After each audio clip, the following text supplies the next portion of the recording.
Welcome বন্ধুরা, information 99 আপনাদেরকে স্বাগত জানাই। আজ আমি পেনশনের কিছু খবর নিয়ে চলে এসেছি। আজ আমি ভারত সরকার দ্বারা পরিচালিত কিছু পেনশনের যে বিস্তারিত তথ্য নিয়ে চলে এসেছি। অবসর পরবর্তী জীবনের জন্য রয়েছে কেন্দ্র সরকারের একাধিক স্কিম। কোন স্কিমে কি সুবিধা পাবেন চলুন দেখে নেওয়া যাক। Central government pension scheme benefit. সরকারি কর্মীদের অবসর পরবর্তী জীবনের আর্থিক সহায়তা প্রদান করার জন্য সরকারের তরফ থেকে পেনশনের ব্যবস্থা করা হয়।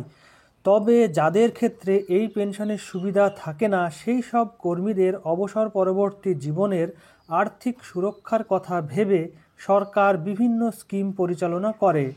সরকারের তরফ থেকে পাওয়া পেনশন স্কিমগুলিতে বিনিয়োগ করলে একটি সময় এর নিশ্চিত আয়ের সুবিধা পাওয়া সম্ভব। ভারতের কেন্দ্র সরকারের তরফ থেকে দেশের প্রবীণ নাগরিকদের জন্য একাধিক স্কিম পরিচালনা করা হয়। জেনে নিন এই স্কিমগুলির সুবিধা সম্পর্কিত এবং কি কি স্কিম অ্যাভেলেবেল আছে আমাদের ভারতবর্ষে। চলুন দেখা যাক কতগুলি পেনশন স্কিম রয়েছে ভারতবর্ষে। 1 নম্বর ন্যাশনাল পেনশন সিস্টেম বা এনপিএস। 2 নম্বর ইন্দিরা গান্ধী জাতীয় বৃদ্ধাবস্থা পেনশন স্কিম। 3 নম্বর অটল পেনশন যোজনা। 4 নম্বর মান্থলি ইনকাম স্কিম বা এমআইএস। 5 নম্বর ইপিএফও স্কিম। আজকে আমরা এই যে 5 ধরনের পেনশন আছে সেই পেনশন বিষয়ে আমরা বিস্তারিত জানব। চলুন শুরু করা যাক। ন্যাশনাল পেনশন সিস্টেম বা এনপিএস। প্রবীণ নাগরিকদের বৃদ্ধ বয়সে পেনশনের সুবিধা দেওয়ার জন্য এই স্কিম অত্যন্ত জনপ্রিয়। ভারতের কেন্দ্র সরকার এই স্কিমটি পরিচালনা করে। এই স্কিমের অধীনে বিনিয়োগকারীকে একটি নির্দিষ্ট সময় ধরে বিনিয়োগ করে যেতে হয়। 60 থেকে 65 বছর বয়সী যে কোনো ভারতীয় নাগরিক এই স্কিমের রেজিস্ট্রেশন প্রক্রিয়া সম্পন্ন করতে পারেন। 70 বছর বয়স পর্যন্ত যে কোনো ভারতীয় নাগরিক এই স্কিমের সদস্য থাকতে পারেন। ন্যাশনাল পেনশন স্কিম একদিকে যেমন প্রবীণ নাগরিকদের বৃদ্ধ বয়সের একটি আয়ের উৎস হবে, তেমনি দীর্ঘমেয়াদের ভিত্তিতে বাজার ভিত্তিক আয় এবং সুরক্ষা কভারেজও দেয়।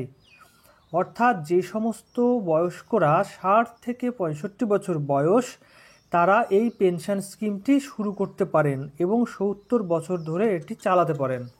ইন্দিরা গান্ধী জাতীয় বৃদ্ধাবস্থা পেনশন স্কিম। কেন্দ্রীয় সরকারের তরফ থেকে দেশের প্রবীণ নাগরিকদের বৃদ্ধ বয়সে মাসিক পেনশনের সুবিধা দিতে এই স্কিম পরিচালনা করা হয়। দেশের বিপিএল বিভাগের অন্তর্ভুক্ত 60 থেকে 79 বয়সী মানুষেরা এই স্কিমের অধীনে 300 টাকা মাসে ভাতা পান।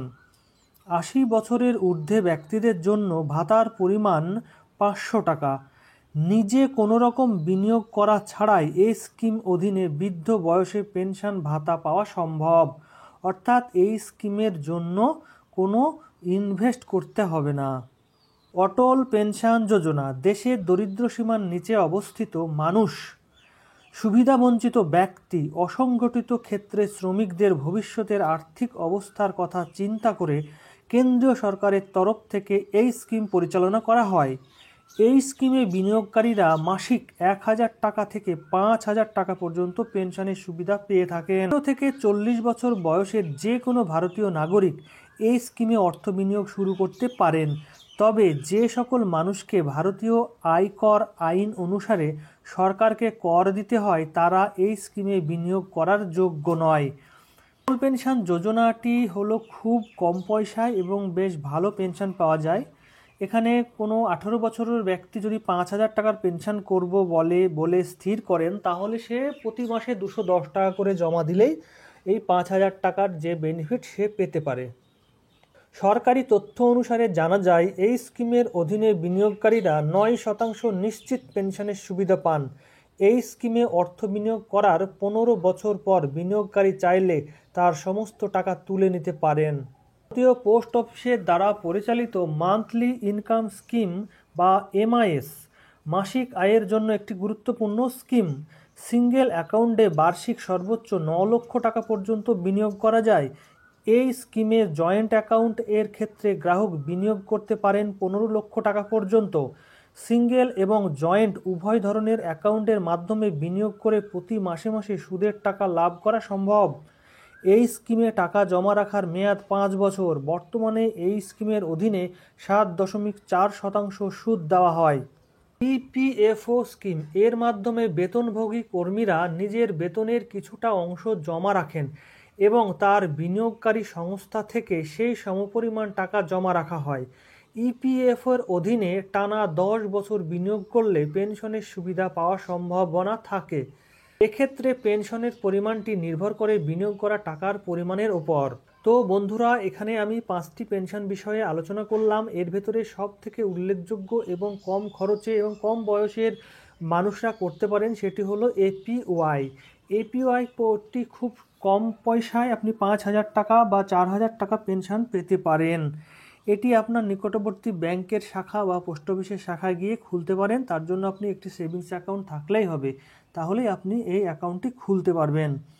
তো ধন্যবাদ, সুস্থ থাকবেন, ভালো থাকবেন এবং ভিডিওটি এতক্ষণ দেখার জন্য আপনাকে ধন্যবাদ। আর এতক্ষণ যখন দেখেছেন অবশ্যই চ্যানেলটি সাবস্ক্রাইব করে যাবেন।